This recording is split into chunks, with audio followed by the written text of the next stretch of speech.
nais lamang namin ni Ma'am Jules magkomento na pag-uusapan natin dyan. Yung for the first time in so many years, 30 yata, 40 years to. Ha? Matagal. Kasi meron po tayong, ganito po yan, ano? Ikikwento ko lang po ang konting background. Opo.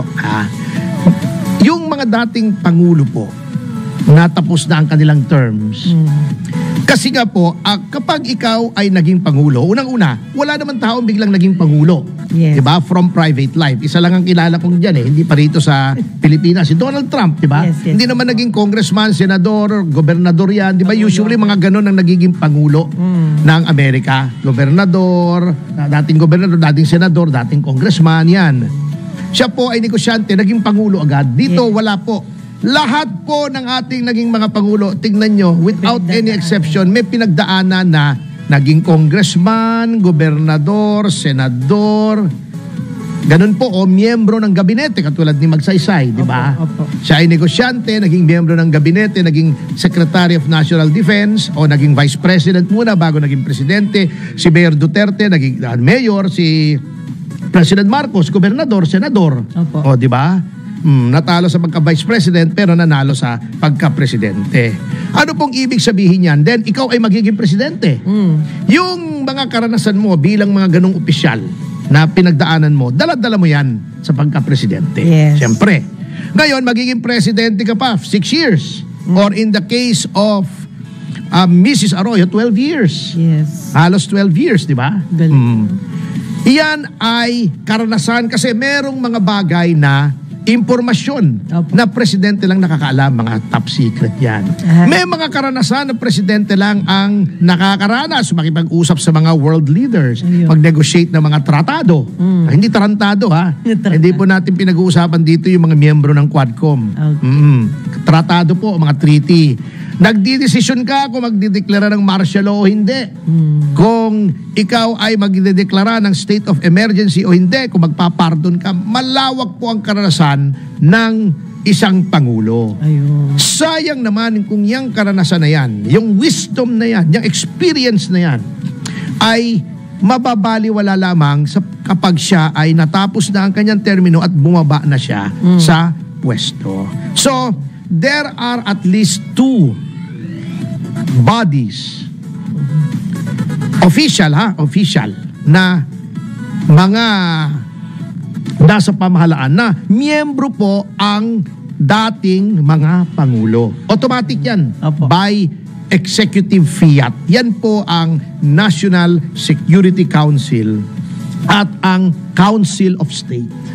Ang National Security Council, as the name implies, yan ay advisory group ng Pangulo na nagpapayo sa kanya on matters of national security, foreign policy, etc., etc. Ang Council of State naman sa mga ibang bagay na kailangan ang karanasan ng mga dating Pangulo. Kasi, let's face it, kahit Pangulo ka, kung baguhan ka, any beginner, kahit sinong baguhan, ay mapapakinabangan ang payo ng mga nauna sa kanya. Diba? Kasi experience diba? Kahit sabihin mong naging senador ka, gobernador ka, katulad ni Pangulong Marcos, kung bago ka sa Malacanang, hindi maaring kung hindi mapakinabangan mo ang payo ng mga nauna sa iyong mga Pangulo. Kaya nga sa National Security Council at saka sa Council of State, mga dating Pangulo ay miyembro niyan. Yun. At pag pinatawag yan, they give the benefit of their best advice base sa kanilang naranasan bilang Pangulo. Kung baga sa kwan, di ba may kasabihan, papunta ka pa lang, pabalik na kami. Yan, okay. Etong NSC po, bukod sa mga dating Pangulo, kasama po dyan na miyembro ay ang pangalawang Pangulo. And for good reason. Sapagkat since ang pangalawang Pangulo ay tinatawag nilang a heartbeat away from the President. From the presidency. Kung ano mangyari sa Pangulo, wag naman. Ay ayoko magbiro tungkol dyan kasi ayaw nating may mangyari sa ating Pangulo. Ang Vice President ang magiging Pangulo. So dapat, in the loop siya, so to speak. Alam niya yung mga policy, yung mga payo, yung mga impormasyon tungkol sa seguridad ng bansa na tinatalakay sa National Security Council. Okay. Yun po ang reason kung bakit ang pangalawang Pangulo ay nasa National Security Council. Ngayon, dahil sa kung anong bagay, galit ang ating Pangulo, nasa oposisyon, kumbaga, ang ating Vice Presidente, gusto niyang tanggalin sa National Security Council. At pwede naman, sapagkat ang komposisyon ng National Security Council ay napapasaloob sa isang executive order na ang presidente ang gumagawa. Okay, I get it, Mr. President. Galit ka kay Sara, ayaw mong miyembro ng National Security Council, gusto mong ibagsak ang kanyang political stock. Okay, all is fair in love and war, and politics is war. Okay. Pero para mapagtakpan naman yung gusto ninyo na matanggal ang Vice Presidente sa National Security Council, para hindi halata na nasi-single out, na pinepersonal si VP Sara, tinanggal nyo rin sa membership ng National Security Council yung mga dating Pangulo. Kamote. Yun ang malungkot. Yun ang malungkot. Opo. You have deprived yourself, and not only yourself, kasi hindi ka naman nandyan para sa sarili mo lamang Yun. You deprived the country, our government, of the benefit of the wisdom and experience ng mga dating Pangulo. Yun. Dinamay mo pa yung National Security Council. Yan ang nakakainis sa ginawa mo. Ayun. Tinanggal mo na lang si Sara. Alam naman namin galit ka Ngayon yung ginagawa mong panakip na para hindi mahalata na sinosolo mo si Sara, pinepersonal mo, hindi naman po kami nalilinglang sa ginawa nyo Wala naman po kayong naloko. Kumbaga sa kung sinong niloko nyo. Yeah. Sarili nyo lang. Kasi alam naman namin yun ang purpose Bago pumasok naman itong si Erin Tanyada, sabi ba naman, nung panahon ni Duterte, tinanggal din si Lenny sa National Security Council. Hindi po. Hindi.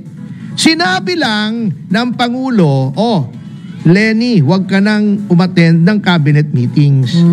That is not the same na may order na tinanggal.